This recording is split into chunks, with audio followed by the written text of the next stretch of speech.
नमस्कार, KTV news में आपका स्वागत है। मैं हूं स्तुति और आइए एक नजर डालते हैं शहर की प्रमुख सुर्खियों पर।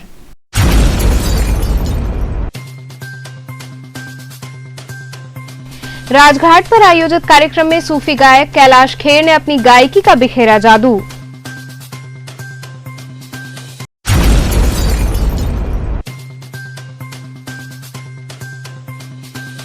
काशी पत्रकार संघ व प्रेस क्लब का द्विवार्षिक चुनाव हुआ संपन्न।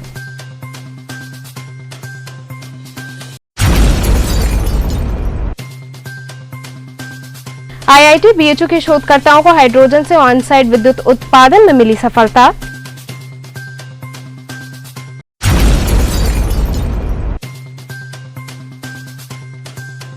और बक्सर के ब्लॉक प्रमुख द्वारा जोकर कैफे एंड रेस्टोरेंट का किया गया उद्घाटन। और अब खबरें विस्तार से। राजघाट पर आयोजित कार्यक्रम में सूफी गायक कैलाश खेर ने अपनी गायकी का जादू बिखेरा। महाशिवरात्रि महोत्सव की तीसरी निशा में राजघाट पर ख्यात सूफी गायक कैलाश खेर ने सुरों का जादू जगाया। अपने फन से श्रोताओं को मुग्ध किया तो संगीत रसिकों के भाव पर विभोर नजर आए। एक से बढ़कर एक गीत देवादिदेव को समर्पित करते हुए बाबा के चरणों में उन्होंने हाजिरी लगाई। वहीं इस दौरान उन्होंने कहा कि बनारस वो शहर है जहां सुकून मिलता है। अब तक मैं जानता था कि ये कलाकारों की नगरी है, लेकिन यहाँ आने के बाद जाना कि ये सुनकारों की नगरी है। इसके साथ उन्होंने सुर संगीत का पिटारा खोला और इस पर गंगा का किनारा बम बम बोला। घाट पर मौजूद श्रोताओं से उन्होंने भीड़ की उपस्थिति का पता लगाने के लिए मोबाइल कैमरे की फ्लैश लाइट जलवाने के लिए कहा। उन्होंने कहा कि भोले की नगरी है, यहाँ के लोग भी भोले हैं, ये शहर भी भोला है और यहाँ के मिजाज में भी भोलापन है।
Sajna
काशी पत्रकार संघ व प्रेस क्लब का द्विवार्षिक चुनाव शांतिपूर्वक संपन्न हुआ।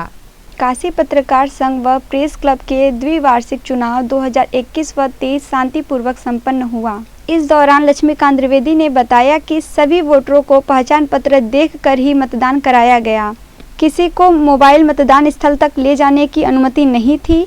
वहीं दूसरी ओर लोगों ने बड़ी संख्या में पहुंचकर नियमानुसार मतदान किया, जिसका परिणाम सोमवार को मतगणना के बाद निर्वाचित पदाधिकारियों की घोषणा कर दी जाएगी। यहाँ चुनाव संपन्न हो रहा है। चुनाव बड़े जोशो खरोश के साथ संपन्न हो रहा है। काशी पत्रकार संघ का द्विवार्षिक चुनाव है ये आपका। तो कब तक ये पूरे उत्साह के साथ मतदाता जो है तो मतदान कर रहे हैं। शाम को 5 बजे तक मतदान होगा। इसके बाद निर्वाचित, उसके बाद फिर कल जो है तो मतगणना होगी इसकी 12 बजे से। कल सारे पदाधिकारियों का वो घोषित हो जाएगा। आईआईटी बीएचयू के शोधकर्ताओं को हाइड्रोजन से ऑन-साइट विद्युत उत्पादन में सफलता मिली। देश में हरित ऊर्जा और संसाधनों के हाइड्रोजन के उत्पादन को बढ़ावा देने और प्रौद्योगिकियों के साथ संयोजन करके भारत को दुनिया में एक द्वितीय स्थान पर स्थापित करने के लिए भारत सरकार ने महत्वाकांक्षी परियोजना राष्ट्रीय हाइड्रोजन मिशन शुरू करने की घोषणा की है। आईआईटी बीएचयू के केमिकल इंजीनियरिंग और प्रौद्योगिकी विभाग के associate professor doctor Rajesh Kumar Upadhyay और उनकी टीम ने मेथेनॉल से अल्ट्रा शुद्ध हाइड्रोजन उत्पादन के लिए मेरिबेन रिफॉर्मर तकनीक पर आधारित एक प्रोटोटाइप विकसित किया है। यह विकसित प्रोटोटाइप भारत में अपनी तरह का पहला होगा और दुनिया भर में ऐसी कोई भी व्यावसायिक इकाइयां उपलब्ध नहीं हैं। इस दौरान डॉक्टर उपाध्याय ने बताया कि 13 लीटर हाइड्रोजन से 1 किलोवाट विद्युत का उत्पादन किया जा सकता है। बेसिकली हमारी टीम ने क्या किया है कि हम लोग मिथेनॉल यूज कर रहे हैं, जो हमारा किसी भी बायोमास या बायोसोर्स से बन सकता है। उसमें हम लोग 25% मिथेनॉल ले रहे हैं, 75% पानी मिला रहे हैं और उस मिक्सचर को हम एक रिएक्टर में, जिसको हम मेम्ब्रेन रिफॉर्मर बोलते हैं, उसमें फीड कर रहे हैं। इस मेम्ब्रेन रिफॉर्मर में क्या होता है कि जो मिथेनॉल है वो वाटर के साथ रिएक्शन करके हाइड्रोजन CO2 बनाता है। एंड हमने अपना एक मेम्ब्रेन भी डेवलप किया है, ये कैटलिस्ट भी डेवलप किया है, जिससे हाइड्रोजन, जो प्योर हाइड्रोजन है, वो सेपरेट हो जाती है 99.999%। इसको हम लोग फ्यूल सेल में फीड करते हैं और वहाँ पे हम लोग बिजली जनरेट करते हैं उससे। इस पूरे टेक्नोलॉजी का जो फ़ायदा है कि हाइड्रोजन इकोनॉमी, जिस पे गवर्नमेंट ऑफ इंडिया का भी बहुत पुश है और it is actually very clean energy, उसमें हम सबसे बड़ी प्रॉब्लम है कि हम हाइड्रोजन को स्टोर कैसे करें और ट्रांसपोर्ट कैसे करें। तो यहाँ पर हमने उस जो प्रॉब्लम है उसको रिजॉल्व किया है कि हमको जहाँ चाहिए होगा, जिस समय चाहिए होगा, हम हाइड्रोजन बनाएंगे और जब यूटिलाइज करना होगा तुरंत उसको यूटिलाइज कर लेंगे। तो हमें हाइड्रोजन न स्टोर करना होगा न ट्रांसपोर्ट करना होगा। जो आपकी टीम है इतनी मेहनत की है, उनसे क्या कहेंगे आप? आई वुड से, मतलब जो भी ये काम हुआ है, जो मेरे स्टूडेंट्स हैं, जो भी 5 इस पे 6 स्टूडेंट्स काम कर रहे हैं, उन्होंने बहुत मेहनत की है इस पर। So I would wish them a very good luck. और हम लोग पूरा कोशिश कर रहे हैं कि आत्मनिर्भर भारत की ओर हम आगे बढ़ें, जहां हम अपनी सारी चीज़ें इंडिया में बनाएं। और ये जो टेक्नोलॉजी है, इसमें सब कुछ हमने अपनी लैब में डेवलप किया है। ये पूरा इंडिया में बिल्ट है। इसका कैटलिस्ट, इसका मेम्ब्रेन, सारा प्रोसेस, ये सब हमने अपनी लैब में डेवलप किया है। बक्सर के ब्लॉक प्रमुख द्वारा जोकर कैफे एंड रेस्टोरेंट का भव्य उद्घाटन किया गया। पहाड़िया क्षेत्र में जोकर कैफे एंड रेस्टोरेंट का उद्घाटन बक्सर के ब्लॉक प्रमुख प्रतिनिधि रमेश राय मटरू द्वारा फीता काटकर किया गया। इस दौरान उन्होंने कैफे के संचालक को बधाई दी और अपना आशीर्वाद भी दिया।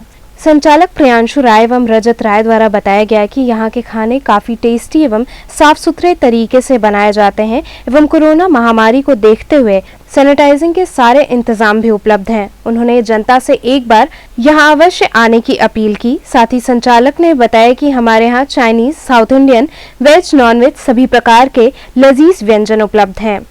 आज इस रेस्टोरेंट का उद्घाटन करने का सौभाग्य प्राप्त हुआ और दोनों छोटे भाई की तरह हैं। हमारी तरफ से शुभकामना है, ये लोग अच्छे से अच्छे बना के रेस्टोरेंट को अपना सुचारू रूप से चलाएं। हमारी ढेर सारी शुभकामनाएं हैं। इस रेस्टोरेंट में नाश्ता से लेकर भोजन तक की सारी सुविधाएं दी जाएगी। इसमें चाइनीज़ से लेकर इंडियन, साउथ सारे फूड मिलेंगे। नॉनवेज, वेज, चिकन वगन सारा आइटम मिलेगा और सस्ते से सस्ता खाना भी मिलेगा और महंगे से महंगा। किस जगह पर ये पहाड़िया चौराहे पे है, पिज़्ज़ा हब के ऊपर। क्या नाम है रेस्टोरेंट का? Joker cafe and restaurant. मेरा नाम रजत सिंह है। हम दोनों भाई मिलकर इस रेस्टोरेंट को खोले हैं। इसमें मतलब हर एक टाइप का फूड अवेलेबल होगा। हमारे स्टाफ मतलब आपका ध्यान रखेंगे अच्छे से। भेलूपुर स्थित CM Anglo Bengali inter college में सीनियर जोनल चैंपियन का आयोजन हुआ। भेलूपुर स्थित सीएम एंग्लो बंगाली कॉलेज के नेटबॉल ग्राउंड में सीनियर जोनल चैंपियनशिप का आयोजन किया गया। इस कार्यक्रम में डिस्ट्रिक्ट नेटबॉल स्पोर्ट्स एसोसिएशन के सचिव रणविजय यादव ने बताया कि उत्तर प्रदेश जोन 5 के 7 जिले वाराणसी, भदोही, चंदौली, मिर्जापुर, सोनभद्र, श्रावस्ती व अयोध्या की टीमों ने प्रतिभाग लिया। प्रतियोगिता का शुभारंभ मुख्य अतिथि सनबीम एकेडमी ग्रुप स्कूल के सचिव एवं विशिष्ट अतिथि नेटबॉल फेडरेशन ऑफ इंडिया के उपाध्यक्ष डॉक्टर निशांत सिंह द्वारा किया गया। देखिए, ये नेटबॉल का गेम एक बहुत ही इंटरेस्टिंग गेम है और ये 5th जोन यहाँ कराया जा रहा है, जिसमें कि सभी डिस्ट्रिक्टों के विभिन्न बच्चे आए हुए हैं। मैं देख रहा हूँ यहाँ काफ़ी टीमें आई हुई हैं, जिसमें कि लड़कियाँ भी हैं, लड़के भी हैं और ये बड़ा भव्य आयोजन है। इसके मुख्य कर्ता धर्ता हमारे ऑल इंडिया वाइस प्रेसिडेंट जो हैं वो डॉक्टर निशांत सिंह, उनके द्वारा, और बाकी इनके सेक्रेटरी हैं यहाँ के रणविजय यादव। इन दोनों की मेहनत है, बाकी लोगों की मेहनत है जो इनके साथ लोग जुड़े हुए हैं। और ये मैं यहाँ आया चूँकि मैं खुद भी एक खिलाड़ी हूँ, तो मुझे लगता है हमेशा मैं प्रोत्साहित करता हूँ खिलाड़ियों को। तो इस गेम को देखने के बाद, ये सब करने के बाद, मैंने अपने यहाँ सनबीम एकेडमी में हमारे 2 बड़े ग्राउंड्स हैं जो कि अच्छे ग्राउंड हैं। उसमें हूँ कि मैं 2 अपने ग्राउंड्स जो है, मैं निशान जी से मैंने आग्रह किया है कि 2 ग्राउंड्स वो ले ले मेरे। एक Sunbeam academy knowledge park Narayanpur बरई के भी बच्चे हैं खेलने वाले जो नेटबॉल खेलते हैं। इसके साथ मैं यही कहूँगा कि सभी खिलाड़ियों को बहुत बहुत गुड लक, अच्छा खेलें, अच्छा प्रदर्शन दें और बड़ा इंटरेस्टिंग गेम है ये। इस गेम में बहुत मज़ा है। आज ये हमारा जो उत्तर प्रदेश है, टोटल यहाँ 75 डिस्ट्रिक्ट्स हैं, जो बहुत बड़ा होने की वजह से हमें स्टेट्स कराने में प्रॉब्लम होती थी, जिसके लिए हमारे जो सेक्रेटरी हैं उत्तर प्रदेश के सलामपुर जी, उन्होंने इसको डिवाइड किया 7 जोन में। आज जोन 5 का यहाँ पे हम मैचेस करा रहे हैं। यहाँ हमारा सिलेक्शन ट्रायल भी है। यहाँ जो बच्चे हमारे सेलेक्ट होंगे वो आगे हमारे जाएंगे स्टेट के लिए, उसके बाद वहाँ से टीम हमारी नेशनल जाएगी। नेटबॉल के लिए हम सबसे पहले बहुत धन्यवाद देंगे अपने चीफ गेस्ट और सेक्रेटरी सर जो हमारे जगदीप मधोक हैं। इन्होंने हमें आज 2 ग्राउंड दे दिया, जो कि नेटबॉल की हमें एक बेसिक प्रॉब्लम होती थी ग्राउंड की। आज हमें एक बहुत ही बड़े एक नॉलेज पार्क, सनबीम एकेडमी और सनबीम एकेडमी सामने का 2 ग्राउंड मिला, जिसके लिए हम इनका तहे दिल से बहुत धन्यवाद देते हैं। यहाँ रुकेंगे एक छोटे से ब्रेक के लिए। आप बने रहिए KTV के साथ।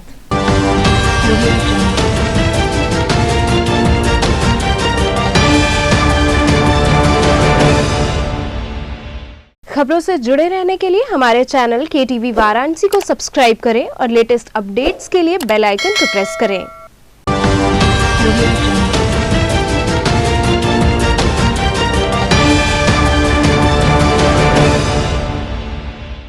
ब्रेक के बाद आपका स्वागत है। CM Anglo Bengali inter college में आरोग्य मित्र प्रशिक्षण कार्यक्रम आयोजित किया गया। CM Anglo Bengali inter college में आरोग्य भारती द्वारा आरोग्य मित्र प्रशिक्षण का कार्यक्रम का आयोजन किया गया। इस कार्यक्रम की शुरुआत सुबह 9 बजे से लेकर शाम 5 बजे तक चला। इस कार्यक्रम में छात्र छात्राओं ने बढ़ चढ़कर हिस्सा लिया। कार्यक्रम का मात्र एक मकसद आने वाली पीढ़ी अपने आयुर्वेद को जाने और आयुर्वेद पद्धति से रहने का रहन सहन सीखे है। इस दौरान देश के कोने कोने से आए 10 विद्वानों ने छात्रों को इसके लिए बाकायदा प्रशिक्षण दिया। आरोग्य भारती का आरोग्य चिंतन कार्यक्रम है। हमारी सोच है कि एक स्वस्थ व्यक्ति स्वस्थ बुद्धि को उत्पन्न करेगा, स्वस्थ बुद्धि और स्वस्थ व्यक्ति स्वस्थ समाज बनाएगा और स्वस्थ समाज स्वस्थ राष्ट्र का निर्माण करेगा। इस दृष्टि से आज आरोग्य शिविर यहाँ लगाया गया है, जिसमें 50 से अधिक बालकों को 5 घंटे का अहर्निश सघन प्रशिक्षण का कार्य कराया जा रहा है। उनको भविष्य के आरोग्य मित्र के लिए तैयार किया जा रहा है। बताया जा रहा है कि दवाओं से बचा जा सकता है। यदि दैनिक जीवन को ठीक कर लिया जाए तो अनेक समस्याओं से बचा जा सकता है। अवैध डॉक्टर्स और समाज की बुराइयों से हम कितनी दूर हो सकते हैं, समाज को कितना लाभ पहुंचा सकते हैं हर दृष्टि से, क्योंकि एक बीमार समाज कभी भी अच्छा राष्ट्र निर्माण नहीं कर पाएगा। इसीलिए शिक्षा के इस मंदिर में, शिक्षा के संकुल में, चिंतामणि जी की इस पावन धरती पर डॉक्टर मनीष के नेतृत्व में हम इकट्ठा हुए हैं स्वस्थ समाज के चिंतन के लिए, स्वस्थ बालकों के लिए। बालकों की ऐसी फौज तैयार कर रहे हैं जो अगले सैकड़ों साल तक इस समाज को कुछ नया दे पाए, इस समाज को एक नया चिंतन दे पाए। इसी दृष्टि से आज का ये कार्यक्रम बहुत ही महत्वपूर्ण है और देश विदेश से आए हुए सारे हमारे प्रशिक्षक और अतिथिगण उपस्थित हैं। इस प्रकार चिंतामणि की ये बगिया एक बार फिर वाराणसी नहीं, देश को एक नया संदेश देने की तैयारी कर रही है। आरोग्य मित्र प्रशिक्षण शिविर का कार्यक्रम आयोजित है सुबह 9 बजे से शाम को 5 बजे तक। तो मैं बताना चाहूँगा, आरोग्य मित्र प्रशिक्षण एक बहुत बड़ा आयाम है। समाज में चिकित्सा और स्वास्थ्य 2 अलग अलग पहलू हैं। चिकित्सा जो है चिकित्सक तक ही सीमित है, जो स्वास्थ्य है वो हम सभी नागरिकों की पूरे समाज की जिम्मेदारी है।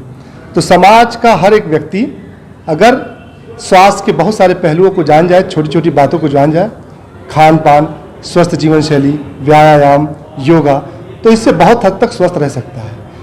इसी कारण आरोग्य मित्र प्रशिक्षण शिविर में हमारे आज के 10 विषय हैं। उन 10 विषयों के एक्सपर्ट बुलाए गए हैं जो अपने अपने विषयों पे आम जनता को, छात्र छात्राओं को ज्ञान उपलब्ध करा रहे हैं, जिसमें सबसे मुख्य विषय जो है हमारा प्रथम उपचार है, वन औषधियाँ एवं उनके उपयोग हैं, व्यायाम है, चिकित्सा विद्यार्थी आयाम है, महिलाओं संबंधित जो भी समस्याएं महामारी की आती हैं उसके लिए हमारी महिला एक्सपर्ट गायनेकोलॉजिस्ट डॉक्टर अंजना जी उपस्थित हैं। साथ में खेल कूद संबंधित जानकारी के लिए हमारे एक्सपर्ट मौजूद हैं। तो इस तरीके से हम समाज को स्वस्थ रखने के लिए जो कार्य कर सकते हैं वो हम कर रहे हैं निरंतर। मैं बताना चाहूँगा, आज जो आरोग्य मित्र प्रशिक्षण है इसमें हम लोग गांव-गांव जाके जो लोगों के बीच में प्रबोधन करते हैं, जो जानकारियाँ उपलब्ध कराते हैं हम चिकित्सक, उन गांव वालों को, आसपास के लोगों को सबको आज इस प्रांगण में हम लोगों ने बुलाया है। तो बनारस से, दूर दराज से गांव वाले हमारे विभिन्न स्कूल मौजूद हैं और मैं बहुत बहुत धन्यवाद हमारे इस प्रांगण सीएम एंग्लो बंगाली स्कूल विद्यालय के प्राचार्य महोदय करूँगे जो आपने कार्यक्रम हमें प्रदान किया। काम के बोझ के चलते आज भी कुछ बच्चे पढ़ाई से वंचित रह जाते हैं।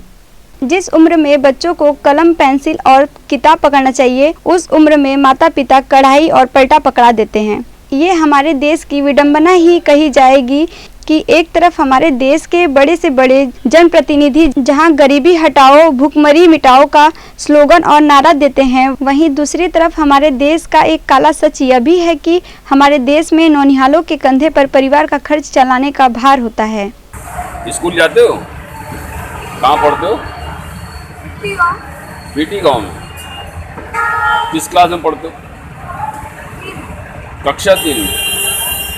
और यहाँ कब से ये क्लास रोज चलता है? क्लास रोज चलता है?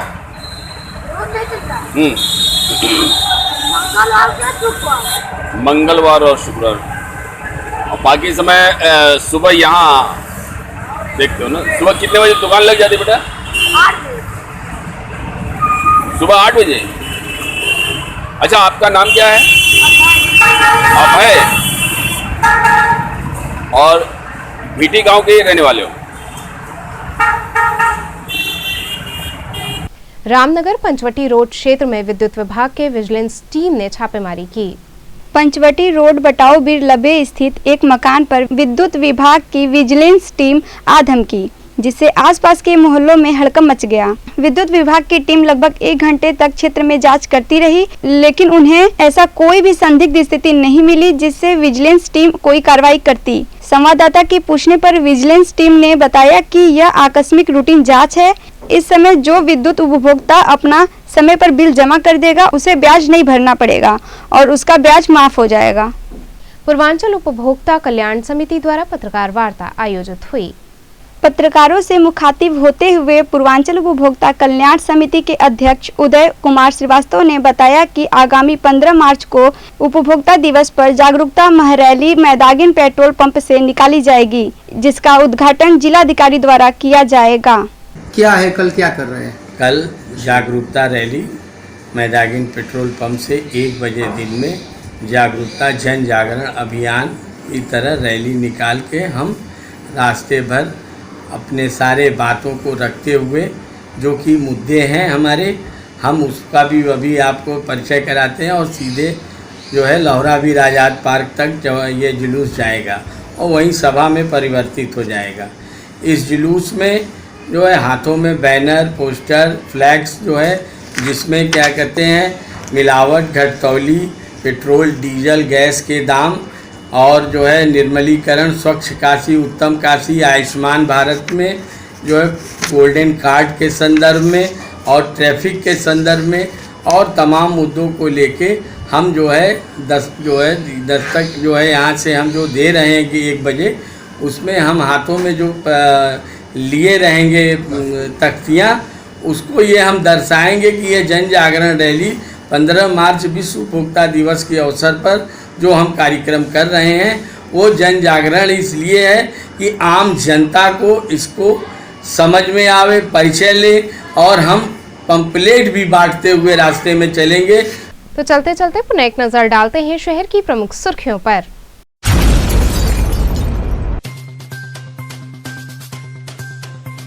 राजघाट पर आयोजित कार्यक्रम में सूफी गायक कैलाश खेर ने अपनी गायकी का बिखेरा जादू।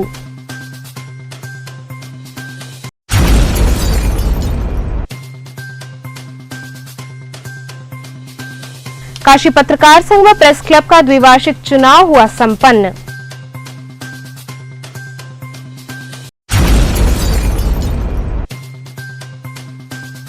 आईआईटी बीएचयू के शोधकर्ताओं को हाइड्रोजन से ऑन साइट विद्युत उत्पादन में मिली सफलता।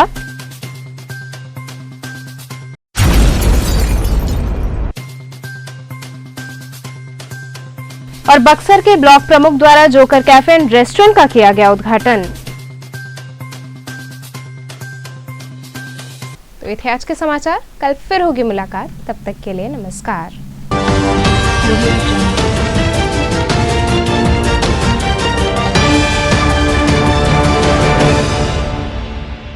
खबरों से जुड़े रहने के लिए हमारे चैनल KTV वाराणसी को सब्सक्राइब करें और लेटेस्ट अपडेट्स के लिए बेल आइकन को प्रेस करें।